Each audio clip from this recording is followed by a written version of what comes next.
Well, welcome back, Love Nation. This is Nina. Like, share, and subscribe. Thank you to everybody that has been coming to my channel. Like this video, share this video, and hit that notification bell so you guys know when I drop my next one.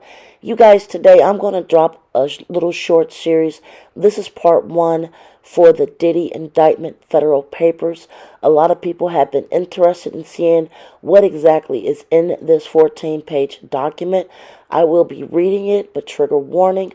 Also, some words I have to either bypass or use a code word for because of YouTube's policies.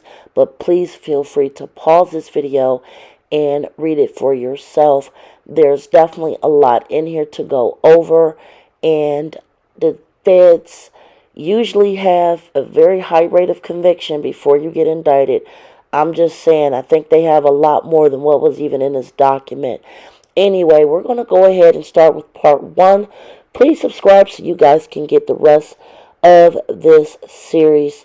Thank you guys, and again, trigger warning. Let's just get straight into this document. We're going to get straight into this Sean Combs federal case, and I'm showing you guys the unsealed indictment. And we're going to go through this. It might take a few videos, but we're going to get through this. And again, I have to use code words for some of the words due to the graphic nature of what is spelled out in this document. So please come along with me. And again, you're welcome to freeze this and read it. I will be going through this slowly, and this is part one. So this is the United States of America versus Sean Combs. This was the sealed indictment. This indictment came down from a grand jury, and they charged him as follows. Count one, racketeering conspiracy. The overview is that for decades, Sean Combs, aka Puff Daddy, P. Diddy, Diddy, PD, or Love, the defendant, has coerced women, and I'm paraphrasing, you guys can read along, and others around him fulfill his needs to protect his reputation and conceal his misconduct. To do so, Combs relied on the employees, resources, and influence of the multifaceted business empire that he led and controlled, creating a criminal enterprise whose members and associates engaged in and attempted to engage in, among other crimes, trafficking, forced labor, kidnapping, arson, bribery, and obstruction of justice.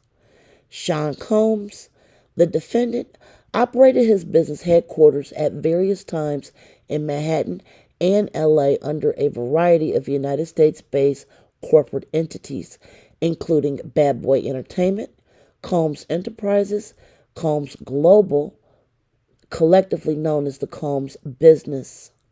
Corporate entities in the Combs business included, among other things, his record labels, a recording studio, an apparel line, a spirits business, a marketing agency, and a television network and media company. At all times relevant to this indictment, Sean Combs, the defendant, engaged in a persistent and pervasive pattern of doing bad things to women and other individuals. This was at times verbal, emotional, physical, and in the bedroom.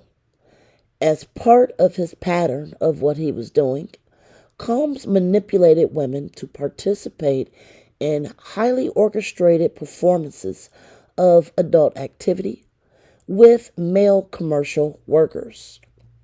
At times, Combs and others acting in his direction made arrangements for women and commercial workers to fly to Combs' location. Combs ensured participation from the women, among other things, obtaining and distributing pharmaceuticals to them, controlling their careers, leveraging his financial support, and threatening to cut off the same, and using intimidation as well as other matters. He put his hands on people and it was recurrent and widely known. On numerous occasions from at least in or about 2009 and continuing for years, Combs put his paws on women, among other things, using his hands, his feet, dragging, throwing, and kicking. These incidents were at times witnessed by others and included one instance at an LA hotel in or about March 2016, which was captured on video and later publicly reported, where Combs did put his hands and feet on his woman as well as tossing a vase as she was attempting to leave. When a member of the hotel security staff intervened, Combs attempted to bribe the staff member to ensure silence. Combs' behavior was not limited to just these women. It extended to his employees, witnesses to his behavior, as well as others. Combs, the defendant, used his business, including certain employees, to carry out, facilitate, and cover up what he was doing. These employees, including security staff, household staff, personal assistants, high-ranking supervisors, and other close associates, acted as Combs' intermediaries, and their conduct was facilitated and assisted by Combs' control of the Combs business. Next chapter, his enterprise. From at least in or about 2008 through on or about the date of the filing of this indictment, Sean Combs, the defendant, and others, known and unknown, were members and associates of a criminal organization, the Combs Enterprise, or the Enterprise. Members and associates of Combs Enterprise engaged and attempted to engage in, among other activities, adult, I hate to use the word, you guys can read that, force upon labor, interstate transportation for purposes illegal, coercion, and enticement to engage in selling people for money, pharmaceutical offenses, kidnapping, arson, bribery, and obstruction of justice. The Combs Enterprise, including its leadership, its members, and its associates, constituted an enterprise as defined by Title 18, United States Code, Section 1961.4. That is, a group of individuals associated in fact, although not a legal entity.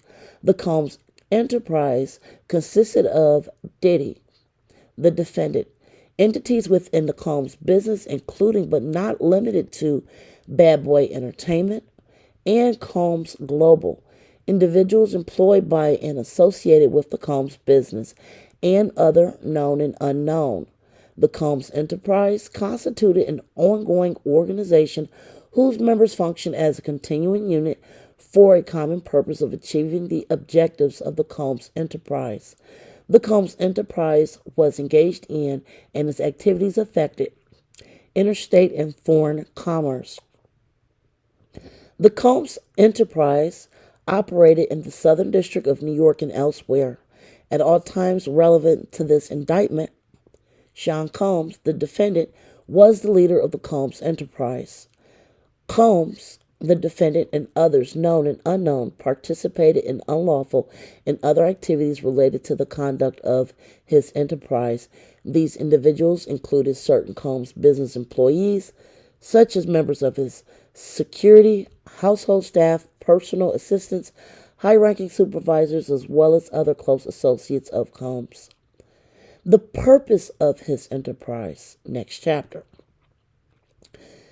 The purpose of the Combs Enterprise includes the following: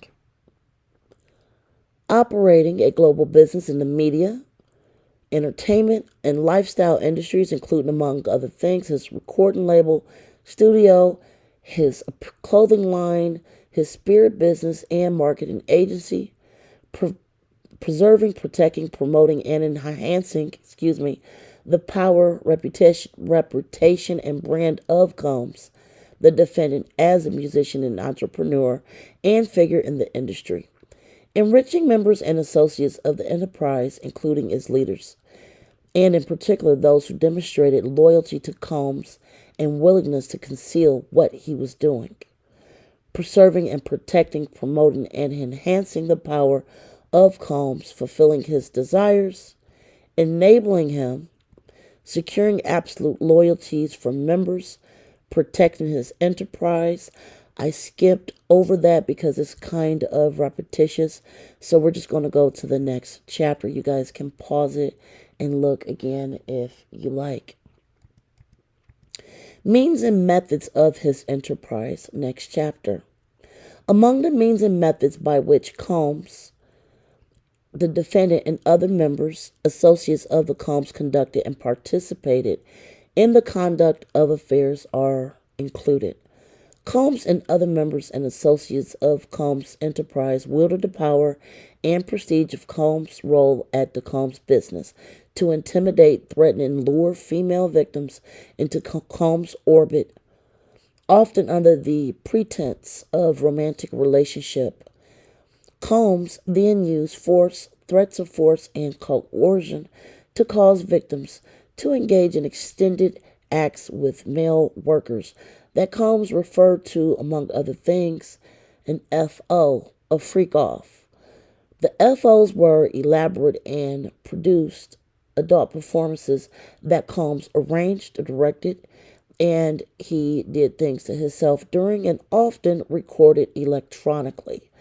In arranging these FOs, Combs, with the assistance of members and associates of the Combs enterprise, transported and caused to be transported commercial workers across state lines as well as internationally. The FOs occurred regularly, sometimes lasting multiple days, and often involved multiple commercial workers. During these FOs, Combs distributed a variety of pharmaceuticals to his victims, in part to keep them obedient and compliant, sometimes unbeknownst to the victims. Combs kept videos he filmed of victims engaging in such acts with commercial workers. After FOs, Combs and the victims typically received IV fluids to recover from the physical exertion and pharmaceutical use. I am going to stop right here. This will be the end of part 1. Please subscribe, you guys, for part 2 in this 14-page indictment of Diddy. Like, share, subscribe. Till next time, be safe. Enjoy your day. Bye, guys.